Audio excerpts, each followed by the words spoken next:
The phrase "be careful what you wish for" has never been more true for seniors than right now. I remember March 12th, the day before senior skip day, which was, unbeknownst to me, my last day of high school. I remember thinking that senior skip day came at a perfect time with my busy workload, and I remember feeling even luckier the next day when I found out that senior skip day would turn into a couple of weeks. As those weeks began to pass and school transitioned to online, I did not worry. It was my expectation that we would eventually return back to school. And anyways, I thought, why bother myself with the future when it hasn't arrived yet? In my ignorance, I convinced myself that everything would work out. The day it was officially announced that students would not be returning to Baldwin for the rest of the school year was the day I forced myself to face the truth. Senior year was practically over, and I felt like I had more regret than satisfaction, like I took my senior year for granted. I began to miss the things on my day-to-day schedule that I used to dread, such as the walk from calculus to bio, the half-awake drive to school in the morning, and even the confusion of physics class.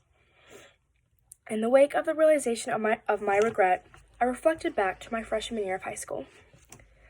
I remembered my nerves and fears, which mostly were about fitting in. It's hard to make a transition from a private school to a public school. I was no longer safe in my St. Gabe's bubble. A lot of things were new and scary, even silly things, such as Socratic seminars and group projects. Learning how to open up to other people in a new surrounding was uncomfortable. I didn't want to insert my opinion in a discussion or raise my hand to answer a question in class. Making myself as invisible as possible was my mission.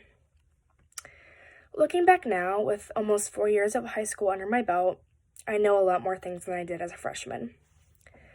I know that it's harder to stand out than fit in. I know that Socratic seminars can be fun if you want them to be, and you can learn a lot from listening to other people's opinions.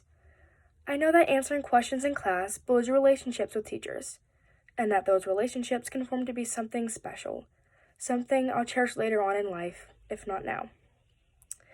I know that I've come a long way, and most importantly, I know that if I didn't let myself open up in high school, I would have many more regrets than I do now. So I came to terms with a new truth. No one expected the school year to be cut short, and I can't fault myself for getting caught up in a moment of stress and replacing my gratitude with senioritis. Of course, I wish my fourth and final year as a senior ended differently, but in this unique situation, it's important to look at the good too. The class of 2020 as a whole is now reminded of their gratitude for school and their learning. And this reminder was long due. We forgot how easy it was to be swept up in our ignorance. But more importantly, and more personally, I learned to be more aware of what I am wishing for, and to treat every day like it's March 12th.